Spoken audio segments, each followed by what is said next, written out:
Hello, you guys, and welcome to Weekly Nothing. Today we are going to be talking about God. Yes, the big G, the OG.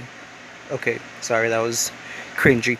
But today we're going to be talking about God and how I believe He is the worst evil that has ever existed.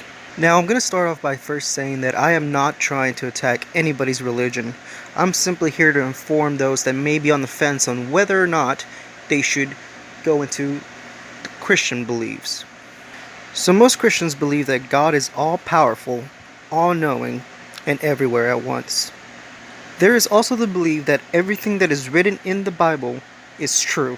The claim is that it is the inspired word of God, except of course for the metaphors, like for example the Great Flood, which if you do some research, it seems vaguely familiar to the flood that happened in the Epics of Gilgamesh, which is much older than the Bible itself. I personally firmly believe that Christianity is the epitome of evil.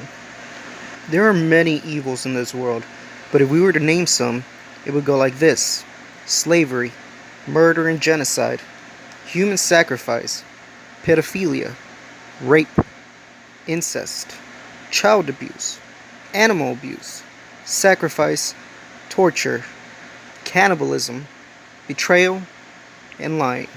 These are just to name a few, but these are also many that we will find in the Bible. Now, if any of us were to commit any of these terrible acts, we would be considered evil, cruel, and just the worst that humanity has to offer. Yet, there is proof, according to the Bible, that God has committed or has enabled every single one of these. So why should we call this entity God? Why should we say that He's all loving? Why should we worship Him if He has committed or condoned such terrible acts? I'm going to be showing some excerpts from the Bible, but I want you to read the whole chapter because I don't want the Christian apologists to come at me saying that I'm taking things out of context, when in reality, I'm just saying it how it is. Let's start with slavery. Civilized societies know that slavery is a terrible evil, but according to the Bible, God has condoned and ordered slavery. Let's look at Leviticus 25:44 through 46. Here we can see God's stand on the topic, but it gets worse. Exodus 21:7. In this holy verse, we can see God condoning fathers to sell off their daughters to pay off debt. Where is the outrage in the feminists nowadays, or in the activists? And of course, there's going to be those Christian apologists that are going to claim that back in biblical times, slavery wasn't as bad as recent centuries. But according to the Divine Bible, that is also incorrect. Let's look at 1 Peter 2:18. Yes, you read that right. No matter how wicked the punishment by the owner, you as a slave must happily submit to it. Now let's look at another verse. Exodus 21:20-21.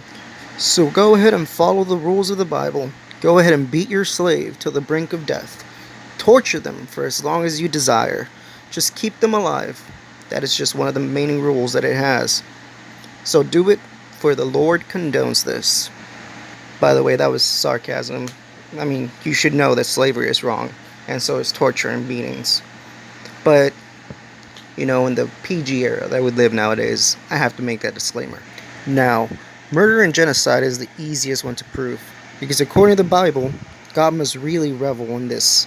Let's just look at the Great Flood, which is in Genesis 7:18-23. Now, fundamentalists will claim that this was necessary because everyone had become wicked and needed to be eradicated.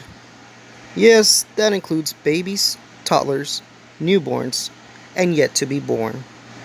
Here we can see his bloodlust just starting to grow. Could someone explain to me how babies are wicked? Now, toddlers and teenagers, that I can definitely see. That was a joke, YouTube. Please don't delete my channel. Still, God in all of His power and wisdom failed to eradicate evil. This all-knowing, all-powerful God knew that this atrocious act would fail, yet he still did it. And this God that we speak of, in all of his knowledge and wisdom, created the universe. He created life. And he knew that it would all come to that one moment. God made no alterations so that humanity would maybe be genetically inclined to do good, but rather he chose to do nothing. And he decided that it would be more fun to just drown everyone. This to me implies that he wanted it to happen. If you look at the Bible, we can all agree that he seems more interested in killing people than enforcing justice. Let's look at Job chapter 9, verse 22. Now let's move on to more examples, shall we? Exodus 12:29. Instead of punishing the Pharaoh and the Egyptians who disobeyed him, he decided to take his wrath out on the firstborn males, a good percentage which must have also been babies and children, who never actually had a chance or a choice in the matter. Innocent baby and children who never had a chance to grow up. God's justice in this scenario was to kill innocent children and infants. This should both infuriate and disgust anyone. Now let's move on to Exodus chapter 32, verse 27 to the 29. There, God had ordered 3,000 of their own brothers, neighbors, loved ones murdered, so that they could be blessed. If Christians today killed their family, which there have been cases of course, because God told them to, would we consider them good or evil? Shouldn't they be praised by the Christian community? I mean, they are doing what God ordered. Let's move on to Deuteronomy chapter 13, verse 6 to 11. Here, God has ordered for you to kill your family, your loved ones, your neighbors, and anyone that would suggest that you should maybe worship another God. I don't know about you, but this God, well, he seems more monster than God. Now on to Numbers chapter 31, verse 17. I honestly just have no words. I don't know what to say in this. Now, moving on to the next evil, human sacrifice. We're going to start this off by going to the book of Judges, chapter 11, verse 30 through to 39. The all-knowing God knew that it would be the daughter, but wasn't he against human sacrifice? Yet he still helped murder for this sacrifice to happen. This means that the father slit her throat, skinned her, gutted her, all so that God could really enjoy his prize. A good God could have refused the deal or stopped him before he killed his daughter, an innocent daughter. Now, moving on to the most famous human sacrifice that, whether you're Christian or not, you've heard of. Let's go to Hebrews chapter 10, verse 10. Here you can see that God's lust for sacrifice leads to his own son being tortured and hung on a cross till he died. According to him, that was the only way that all of humanity could be saved. The all-powerful God that could have done something, anything really, decided that I want the death of my son to forgive humanity.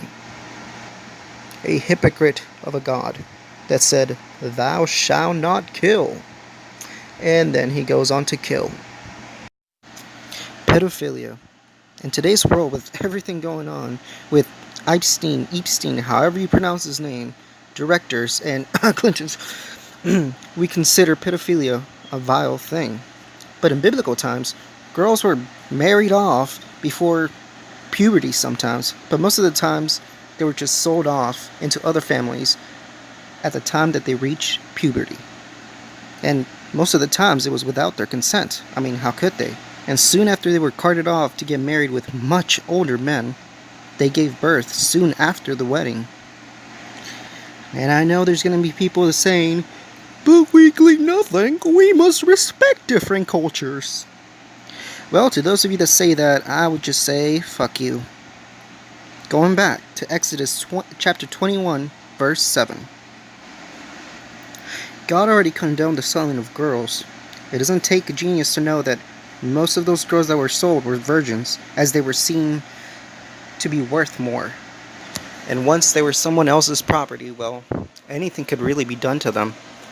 And I'm gonna have to end this video here, but I will come out with a second part next week, as my job keeps me very busy. I hope y'all have a great day, and thank you for watching my video.